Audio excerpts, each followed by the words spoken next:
चल श्री कृष्ण परमात्मा को कोटि कोटि आत्मा प्रणाम। अपने ज्योतिर्लिंगों के जरिए ज्ञान की ज्योति हमें सिखाते हुए अपने अंदर अपने आत्मा में ये ज्ञान को समाने के लिए हमें प्रेरणा देने वाले महादेव को कोटि कोटि आत्म प्रणाम। नमस्ते मास्टर्स। तो आज हम अम, द्वादश ज्योतिर्लिंगों में 10वीं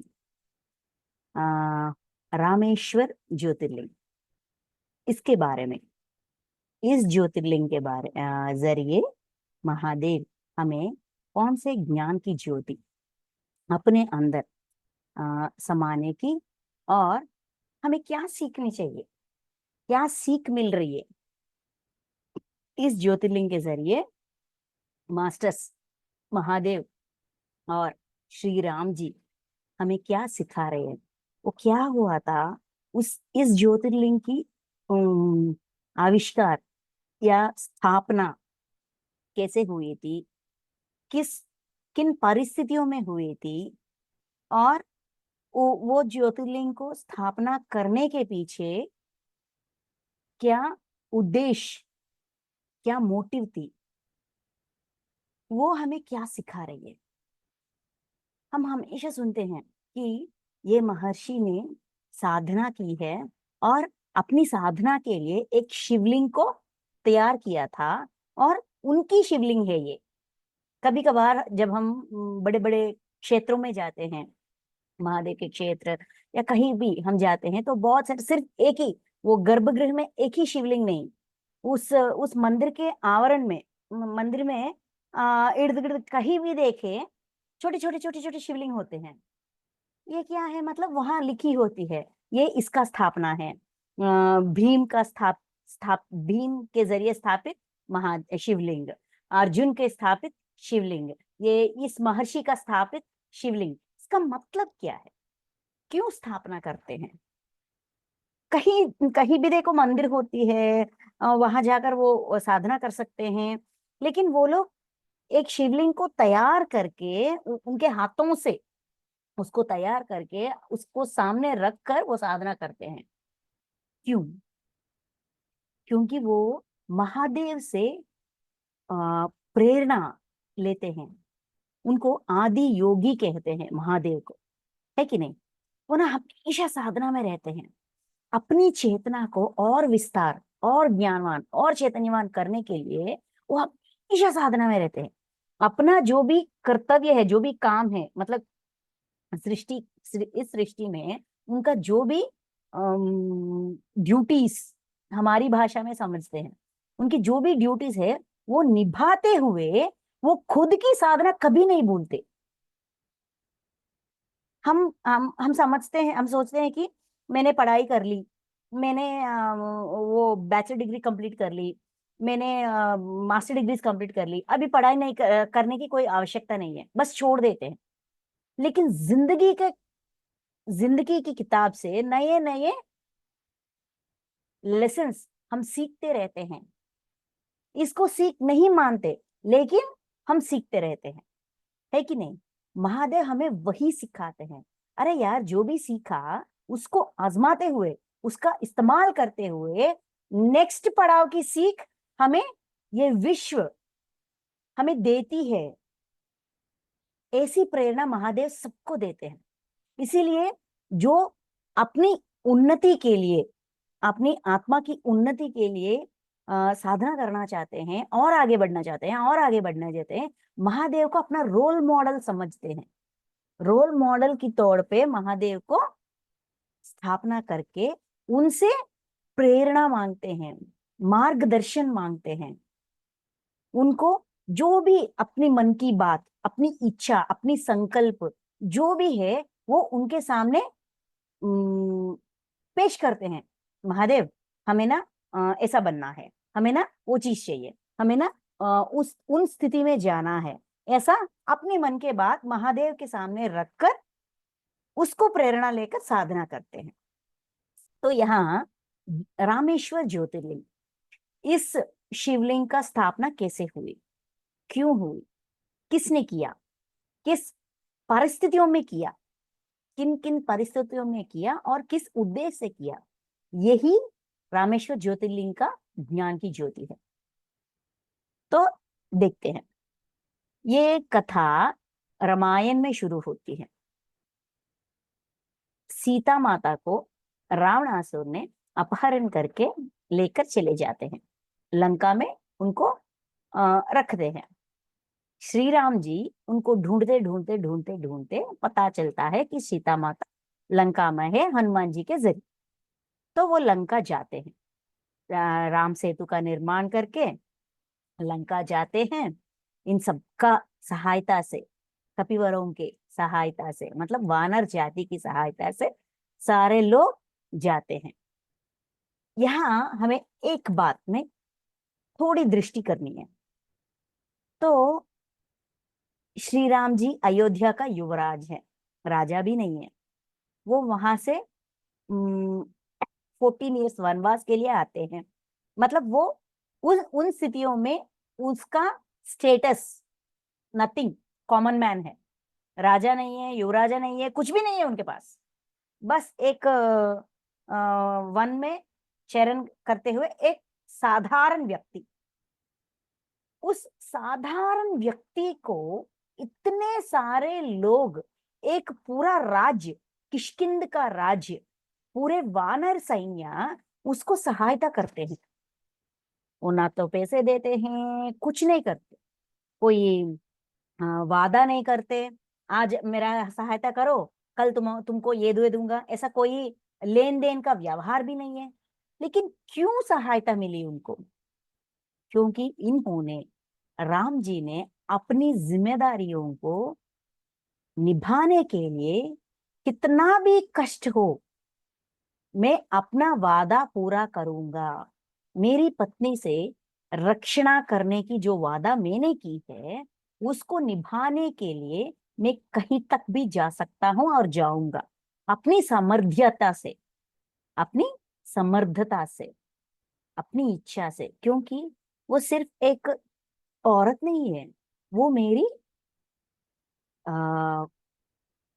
लाइफ पार्टनर, भागस्वामी है। मैंने शादी करके, ब्याह करके उनको मेरे जिंदगी में पूरी इच्छा से इनवाइट किया हूं। तो उसकी जिम्मेदारी मेरी जिम्मेदारी, उसकी कष्ट मेरी कष्ट। उन दिनों में सबको जितने चाहे उतने पतियों को शादी कर सकते हैं, सिर्फ एक पत्नी के साथ रहना है ऐसा कोई रूल नहीं है। लेकिन फिर भी वो इसको स्वीकार नहीं करते। अच्छा बाबा, सीता चली गई तो क्या हुआ, किसी और को शादी करूंगा, ऐसा उनको नहीं छोड़ा। मन से उन्होंने वादा की है और उस वादा को निभाने के लिए पूरे अंत तक उन्होंने पूरे प्रयास से अपनी क्या कहते हैं,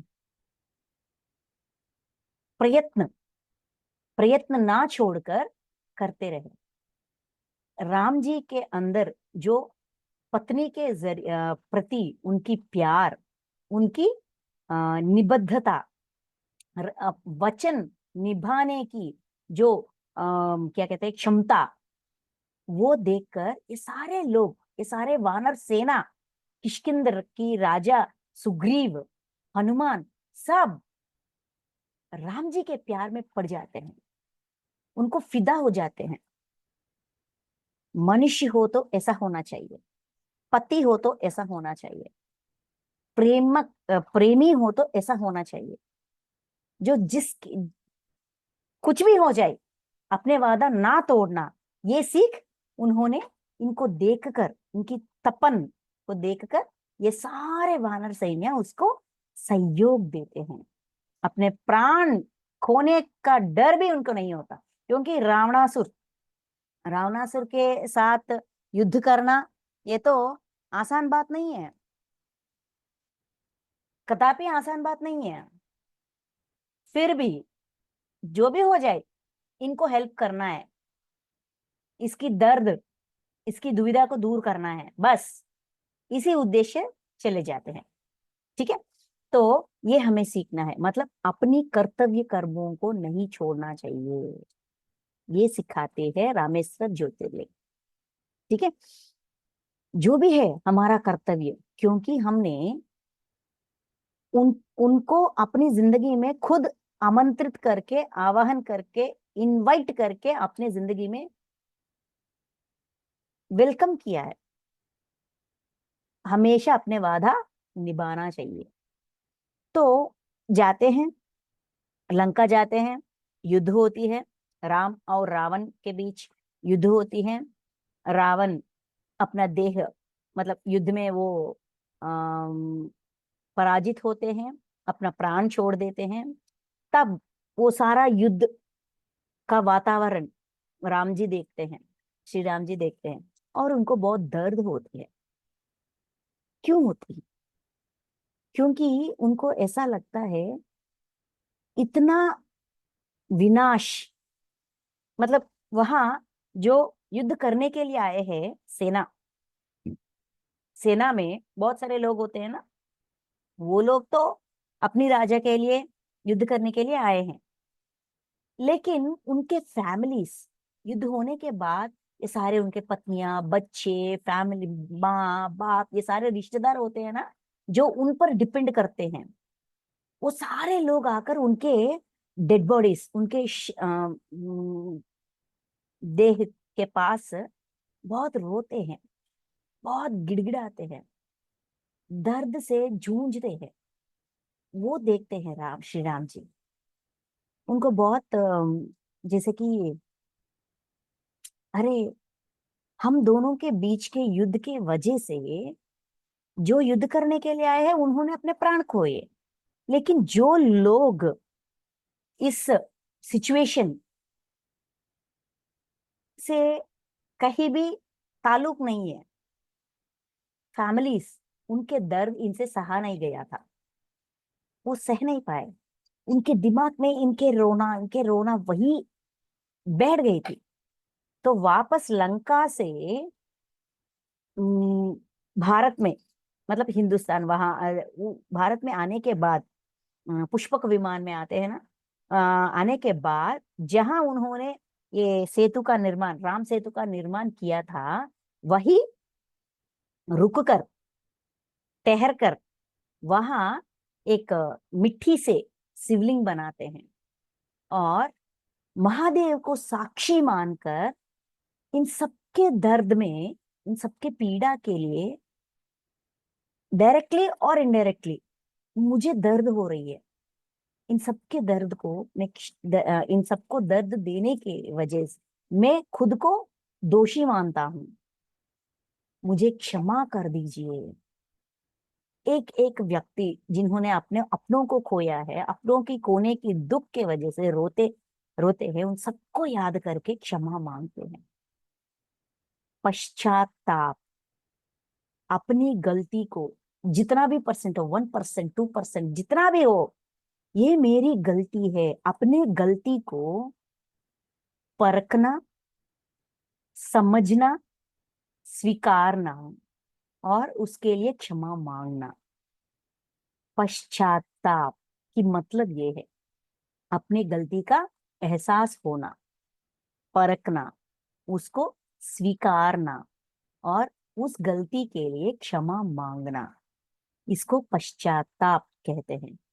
उस पश्चाताप की अग्नि में जलते हुए श्री राम जी महादेव का एक मूर्ति, शिवलिंग बनाते हैं, मिट्टी से बनाते हैं, और वहां उसका स्थापन करके, उसका पूजन करके, मैं इन सब की दर्द का कारण बन गया हूँ, मुझे क्षमा कर दीजिए। महादेव को साक्षी मानकर, उनको आराधना आराधना करते हुए, आपको साक्षी मानकर इन सबको मैं क्षमा मांग रहा हूँ। मैंने अपने पत्नी को लेकर आया हूँ, लेकिन इन लोगों का, इन फैमिलीज का दर्द का कारण बन गया हूँ, मुझे क्षमा कर दीजिए, ऐसा मांगते हैं। मतलब रामेश्वर ज्योतिर्लिंग के पीछे ज्योति पश्चाताप की ज्योति, जाने अनजाने में, हाँ ठीक है, चलता है, इस भावना से हम खुद को नहीं परखते, खुद को इन्वेस्टिगेशन नहीं करते। अरे बाबा, उन्होंने चिल्ला दिया, मैंने चिल्ला दिया, बस हिस्सा बराबर, इतना इजी ले लेते हैं। लेकिन इतना आसान नहीं। जब हम ध्यान करते हैं और अपनी आत्मा की उन्नति के लिए अपने अंदर बहुत तपन होती है, तो ऐसे छोटी छोटी चीज जिसका मैं भागीदारी नहीं हूं, फिर भी अगर वो मर गए हैं, मतलब इस युद्ध के वजह से मर गए। ये युद्ध क्यों हुआ? मेरे वजह से हुआ। जाने अनजाने में 1% या 2% या 5% मैं इसका कारण हूं। हम किसी हिस्से में कितने भागीदारी हैं, ये पहचान कर हमें स्वीकारते हुए क्षमा मांगनी चाहिए। ऐसा क्षमा मांगते मांगते अपने अंदर क्षमा, इस गुण, इस सद्गुण, दिव्य गुण को अपने अंदर, अपनी जीवात्मा और आत्मा, मतलब फाइनली अपनी आत्मा में क्षमा तत्व को बहुत अच्छी तरह से समाने के लिए, रखने के लिए हमें खुद को इतनी गहराइयों में जाकर परखनी चाहिए, क्षमा मांगनी चाहिए। अगर हम खुद को पहचान नहीं पा रहे हैं, मे बी हम खुद की तरफदारी करने के वजह से खुद को पहचान नहीं पाते, है कि नहीं? तो हम ऐसा भी कर सकते हैं, रामेश्वर ज्योतिर्लिंग को, उस महादेव को याद करते हुए, श्री राम जी को भी याद करते हुए, इन दोनों की, वहां ना श्री राम जी का चेतना, महादेव का चेतना, चेतना, दोनों की चेतना होती है। ये दोनों मिलकर होते हैं रामेश्वर। नाम में भी देखिए, राम और ईश्वर दोनों की सहयोग है, दोनों की शक्ति होती है, दोनों की ज्ञान होती है, दोनों हमें सीख देते हैं, सिखाते हैं जो हम सीखना चाहते हैं। तो ये दोनों हमें अपने अंदर ये ज्ञान की ज्योति प्रज्वलन करने की संदेश देते हैं रामेश्वर ज्योतिर्लिंग के जरिए। हमें ये जरूर सीखनी चाहिए। ये छोटी बात लगती है लेकिन बहुत महत्वपूर्ण और गहरी बात। अपने अंदर बदलाव इतना आसान हो जाती है, इतना आसान हो जाती है कि हम हमेशा जो भी छोटे छोटे बातों को भी क्षमा करने के लिए और क्षमा मांगने के लिए हम सिद्ध हो जाते हैं।